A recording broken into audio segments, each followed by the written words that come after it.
जी बिस्मिल्लाहिर्रहमानिर्रहीम। Students, video number 2 week number 14 के साथ हम दोबारा स्टार्ट करने लगे बच्चों। वीक नंबर 14 में वीडियो नंबर 1 जो थी उसमें हम लोगों ने डिस्कस ये किया था कि जनाब आपका जो कंट्रोलिंग होती है उसकी डेफिनेशन हम लोगों ने डिस्कस की थी।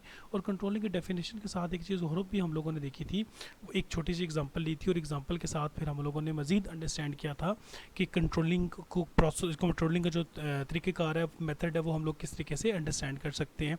अब थोड़ा सा हम आगे चलेंगे। अब हम लोग जो है वो कंट्रोलिंग के रीजंस देखेंगे, फिर हम लोग देखेंगे जैसे मैंने पिछली वीडियो में भी आपको बताया था और हम लोगों ने जब प्लानिंग पढ़ रहे थे तब भी बताया था कि प्लानिंग का एक लिंक जो है, एक ताल्लुक बनता है, एक जोड़ बनता है कंट्रोलिंग के साथ। तो प्लानिंग और कंट्रोलिंग का जो लिंक है वो भी हम लोग डिस्कस करेंगे। तो सबसे पहले हम लोग देखेंगे कि आखिर क्या रीजंस हैं कि मैनेजर्स को कंट्रोल करना पड़ता है या ऑर्गेनाइजेशन में कंट्रोलिंग का स्टेप आता है। जी, तो सबसे पहले बच्चों हम लोग देखेंगे, और जैसे कि मैंने पहले भी बता दिया है कि as the final step in managerial process controlling provides critical link back to planning. अभी थोड़ी देर पहले भी हमने डिस्कस किया कि एक लिंक बन जाता है प्लानिंग के साथ। ठीक हो गया जी। अब जो रीजंस बनती हैं, एक तो ये होगा कि इसका लिंक हो जाता है प्लानिंग के साथ। ठीक है जी। If managers didn't control they would have no way to knowing whether their goals and plans were being achieved and what future actions to take। ठीक हो गया। इसका मतलब है अगर कंट्रोलिंग प्रोसेस नहीं होगा बच्चों, तो उसमें फिर मालूम नहीं पड़ सकेगा, समझ नहीं आ सकेगी कि क्या हमारे गोल्स अचीव हो रहे हैं, हमारे प्लान्स के ऊपर काम हो रहा है। ठीक है। और हम लोगों ने फिर फ्यूचर में क्या करना है। ठीक है। जैसे मैंने आपको बताया था कि हम लोगों ने लास्ट में डिसीजन लेना, याद होगा आपको, तो मैंने बताया था कि अगर परफॉर्मेंस अच्छी नहीं होगी तो फिर हम डिसीजन लेंगे। ठीक है। डिसीजन का मतलब क्या है, फ्यूचर एक्शंस के फ्यूचर में हम लोग क्या करेंगे। एक तो रीज़न ये है, एक रीज़न होती है कंट्रोलिंग की कि कंट्रोलिंग आखिर क्यों इंपॉर्टेंट है। The second reason controlling is important because of employees empowerment. Many managers are reluctant to empower their employees because they fear something will go wrong which they would be held responsible. सबसे पहली बात बच्चों होती है कि employees empowerment. आप employees को तो एम्पावर कर रहे होते हैं, लेकिन साथ ही जैसे ही आपने गोल डिसाइड कर लिए ना एम्प्लॉयज़ के लिए, तो वो जो गोल्स होंगे बच्चों, उन गोल्स के साथ फ़ायदा ये हो जाता है कि आप एम्प्लॉयज़ के ऊपर जो है वो डायरेक्शंस एम्प्लॉयज़ को आप दे सकते हो, उनको कंट्रोल कर सकते हो, उनके ऊपर आप ऑर्डर्स लगा सकते हो। क्यों लगा सकते हो? क्योंकि आप देखोगे कि क्या गोल्स अचीव नहीं हो रहे, तो फिर आप सख्ती भी कर सकते हो। ठीक है जी। Many managers reluctant to empower their employees because they fear something will go wrong with for which they would be held responsible. ठीक है जी। तो फिर बाज़ औक़ात ऐसा भी होता है कि जो हमारे मैनेजर्स होते हैं बच्चों, कुछ बाज़ औक़ात ऐसी सिचुएशन होती है कि हमारे मैनेजर्स अपने एम्प्लॉयज़ को एम्पावर नहीं कर पाते। एम्प्लॉयज़ की एम्पावरमेंट से मुराद एम्प्लॉयज़ को पावर नहीं दे सकते, एम्प्लॉयज़ को अथॉरिटी नहीं दे पाते। ठीक है। यहाँ पे हमें ये फ़ायदा मिलता है कि हम अपने एम्प्लॉयज़ को एम्पावरमेंट दे सकते हैं। ठीक है। एम्पावरमेंट क्यों दे सकते हैं? क्योंकि हमने गोल डिसाइड कर लिया और एट द एंड हम लोगों को ये रिज़ल्ट चाहिए, तो इस रिज़ल्ट के लिए फिर हम अपने एम्प्लॉयज़ को साथ में ऑथोराइज़ भी करते हैं, हम एम्प्लॉयज़ को एम्पावरमेंट भी देते हैं। एम्प्लॉयज़ एम्पावरमेंट के बारे में हम लोगों ने डिटेल में पीछे पढ़ रखा है। ठीक है जी। मैं फिर बता देता हूँ कि दूसरे नंबर पे फ़ायदा हमें ये होता है कि हम अपने एम्प्लॉयज़ को एम्पावर कर सकते हैं, हम अपने एम्प्लॉयज़ को रिसोर्सेज दे सकते हैं। इसलिए रिसोर्सेज दे सकते हैं कि उनके लिए कोई ना कोई गोल डिसाइड कर लिया है और हमारे पास चांस होगा कि हम उनकी परफॉर्मेंस को आखिर में चेक कर लें और हमारा कंट्रोलिंग का जो स्टेप है वो हमारे पास मौजूद है कि हम अपने एम्प्लॉयज़ की परफॉर्मेंस को चेक कर सकें। फिर आगे क्या आता है, the final reason that manage control is to protect the organization and its assets. फिर ये आता है कि कंट्रोलिंग का मतलब ये होता है कि अगर हम कहीं ना कहीं गलत हो रहे हैं, कहीं ना कहीं हमारे डिसीजंस गलत हो रहे हैं, तो हम वहीं पे उसी जगह पे हम लोग क्या करें, हम लोग करेक्टिव एक्शंस ले लें। ठीक है जी। हम करेक्टिव एक्शंस कहाँ पे लेंगे? वहीं पे ले लेंगे जहाँ पे हम लोग गलत हो रहे हैं, जहाँ पे हमारे एसेट्स का लॉस हो रहा है, जहाँ पे हमारे गोल्स अचीव नहीं हो रहे। ठीक है।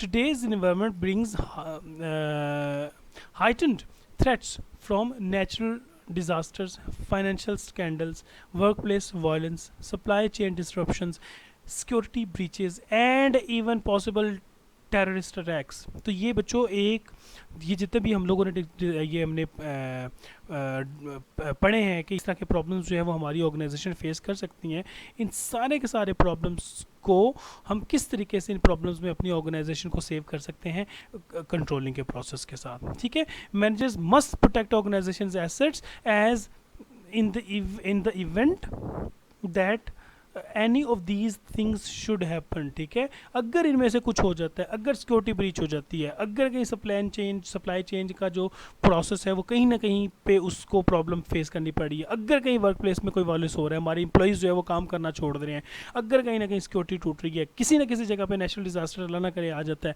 तो फिर ऐसे सिचुएशन में फिर हम लोगों ने क्या करना होता है, हम लोगों ने एक्शंस लेने होते हैं, हम लोगों ने डिसीजंस करने होते हैं, या दूसरे अल्फाज में हम लोगों ने कंट्रोलिंग करनी होती है। ठीक है जी, समझ आ गई बच्चों।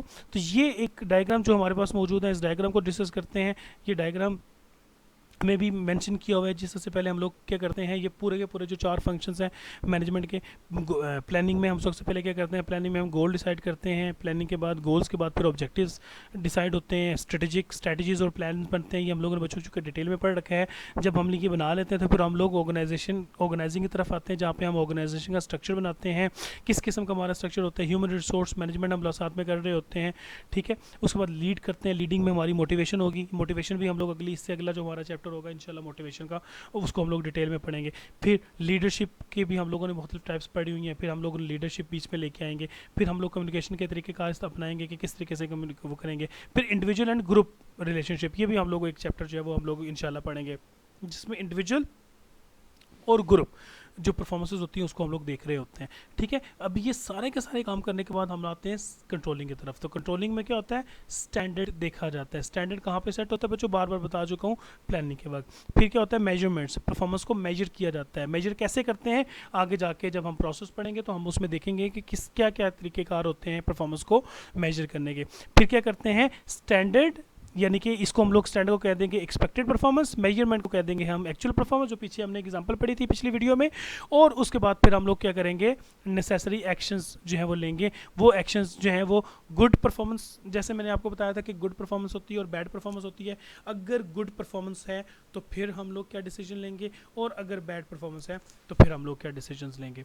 ठीक है जी, तो उम्मीद है बच्चों यहाँ तक आप लोगों को समझ आ गई होगी। तो देयर आर 3 बेसिक यहाँ पे, मतलब और भी इसकी रीजंस हो सकती हैं, और भी इसके मुख्तलिफ किस्म के पर्पसेस हो सकते हैं, लेकिन फ़िलहाल हमने पढ़े हैं कि जिसमें हम लोग फ्यूचर में एक्शंस क्या लेने होते हैं। हमने ये देखना होता है कि गोल्स क्या डिसाइड होते हैं, आखिर कंट्रोलिंग क्यों इंपॉर्टेंट है। दूसरे नंबर पे कंट्रोलिंग इसलिए भी इंपॉर्टेंट है कि हम एम्प्लॉइज़ को एम्पावर करेंगे, एम्प्लॉइज़ को राइट्स देंगे, उनको अथॉरिटी देंगे, उनको टूल्स देंगे, इक्विपमेंट्स देंगे, ताकि एम्प्लॉइज़ परफॉर्म करें, और कंट्रोलिंग के वक्त फिर हम उनको जो है वो अकाउंट फॉर कर सकते हैं। फिर हमारे पास आगे आ जाता है कि तीसरा रीज़न ये होता है कि हम अपनी ऑर्गेनाइजेशन के जो एसेट्स होते हैं वो बचा सकते हैं।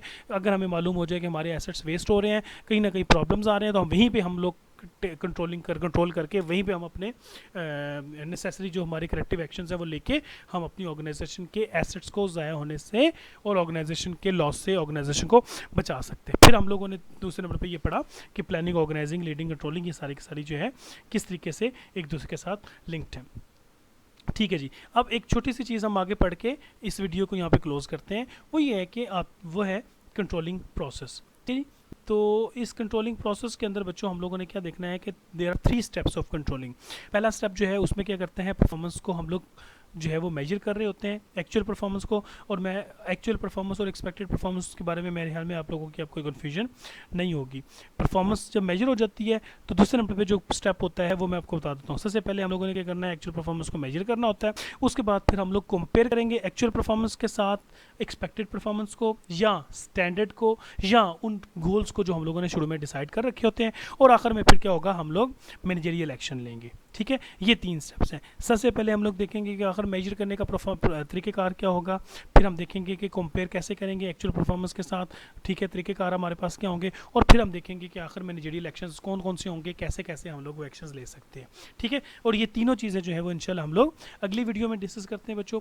ये वीडियो यहाँ पे क्लोज हो रही है, तो इंशाल्लाह हम लोग अभी नेक्स्ट 3rd वीडियो जो है उसमें हम लोग कंट्रोलिंग के प्रोसेस को पढ़ते हैं।